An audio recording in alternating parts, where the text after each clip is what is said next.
பண்ணுறான், எல்லாத்துக்கும் ஒன்று ஒன்று சொல்லி சொல்லி அப்படியே நம்ம ஒதுக்கி வச்சுட்டு நாளைக்கு வெள்ளிக்கிழமை நீ தான் பாத்திரத்தை தீர்க்கும். ஆமாம்,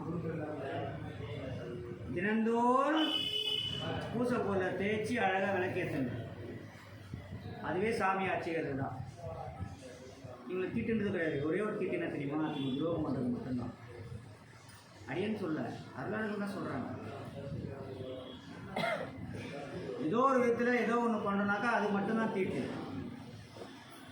மற்றபடி உடலில் இருக்கிற இயற்கையாக இருக்கிறது எல்லாமே வந்துட்டு சாமியோட திருவருள் தான். அவன் திருவருள்னாக்கா அந்த கழிவு வெளியில் வராது, அந்த உணர்வு வராது. ஒரு சடமாக தான் நிறுத்திருக்கணும். அப்போ சடமாக இருந்ததுனாக்கா என்ன ஆச்சு? ஒன்று இங்கேருந்து அவன் போயிடணும், அப்போ தான் சடம். அதுதான் சடலம் சொல்கிறாங்க இல்லையா? சடலத்தை எப்போ எடுத்தீங்க அப்படிதான் சொல்லுவாங்க. நான் வேறு விதமாக சொல்லுவாங்க, நான் சடலம்னு சொல்கிறேன். நான் இதுதான் சடலத்துக்கு நீராட்டுறதுன்னு சொல்லி நமக்கு தெரியும். அப்போது அந்த அடியாருக்கு எப்போவுமே கோள்கள் மூலியமாக இருக்கிற தீங்கு வராது அப்படின்னு சொல்லி சாமி பாடிட்டு அது பாட்டு கொடுத்துட்டு போகிறார். மதுரைக்கு போயிடார். சரியா? இது எதுக்குன்னு பார்த்தீங்கன்னாக்கா, இப்போ அம்மாவுக்கு ஒரு பயம் வந்துச்சு, இல்லத்தில் ஏதோ ஒரு பயம் வந்துச்சு. ஒன்று 5 எழுத்து மந்திரம் சொல்லணும்,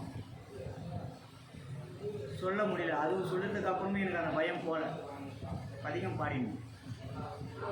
இந்த பதிகத்தை பாடிக்கிட்டே இருக்கிறாங்கன்னு வச்சுக்கியா, அவங்க வந்து மேலே அரசாளுவாருன்னு சொல்கிறாரு. இப்போ மேலேனா எங்கே? சிவலோகம்.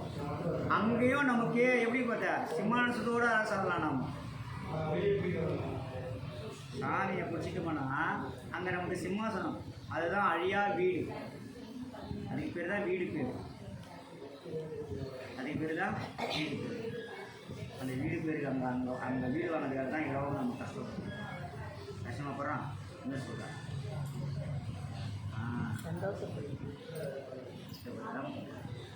கடினம் வரணும். அந்த துன்பம் வரணுனாக்கா இன்பத்தோட சுவை தெரியாது.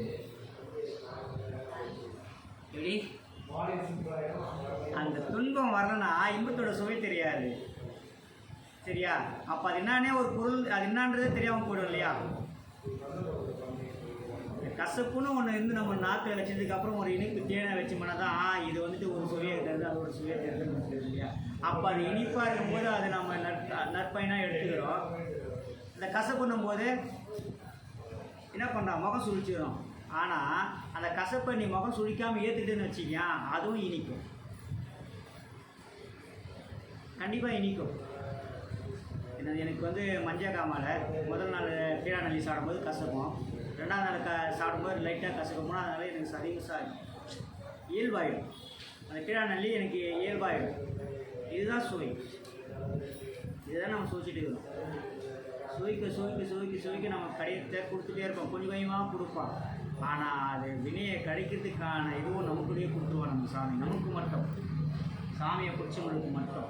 மற்றவங்களுக்கு வந்துட்டு அது கழிச்சே தேர்ன்ற ஒரு விதியை வச்சுருவோம். நம்ம கொஞ்சமான பாவம் பண்ணியிருக்கோம். நாமளும் அடியனை சொல்கிறவங்கள நான் சொல்கிறேன். நீங்கள்லாம் வந்துட்டு உங்களுடைய சாமி எந்த இதில் நம்ம கொஞ்சமாக இது பண்ணியிருக்கோம். அதனால தான் நம்ம உட்காந்துருக்காங்க.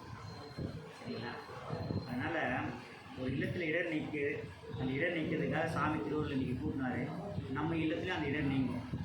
அதுக்காக தான் அந்த அம்மாவுக்கு மட்டும் தான் இடர் நீங்கிச்சு, இந்த அம்மாவுக்கு மட்டும் தான் பாடணுமே அப்படி கிடையாது. நாளை வந்துட்டு இதை பாடணும்னு ஆரம்பித்து சிந்தனை தோணும் போதே நமக்கு இடர் நீங்க. அப்போ நமக்காக அதை நமக்கு நான் அந்த சருக்கு அங்கே அழிஞ்சிச்சு.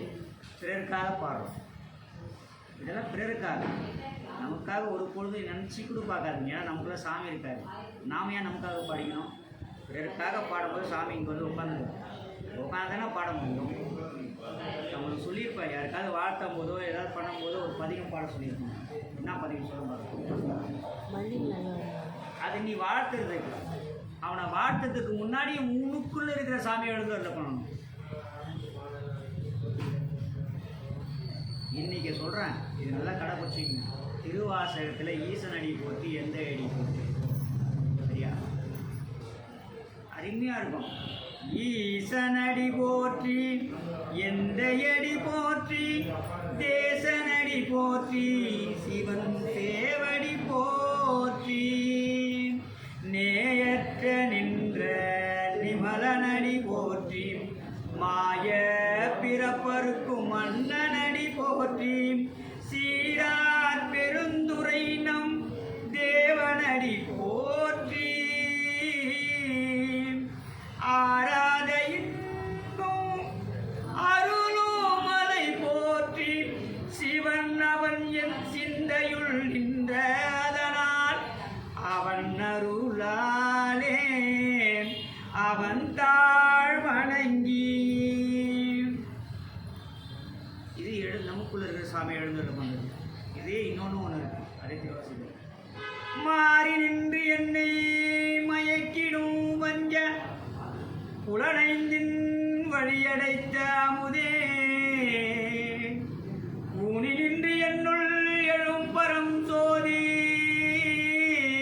இருந்து அருளாய் தேரதின் தெரிய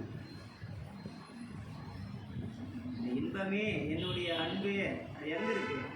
நீ என்னை விட்டு எங்கேயோ நீங்கி இருக்கிற நீ வா வான்னு கூப்பிடணும் சாமியை. உட்காந்துருவான் அவன் கண்டிப்பாக கூப்பிடுவான். இதெல்லாம் ஒருத்தர் வாட்டணும்னு வச்சுங்க அந்த சொல் படிக்கும். நிச்சயமாக பண்ணிடுங்க. குருநாதர் இதெல்லாம் செய்யுங்க. குழந்தைங்க வாட்சி திருமணம் போகிறோம், நம்ம அவங்க பொருளாதாரம் சொல்லி கொடுக்குறோம். ஏதோ பரிசு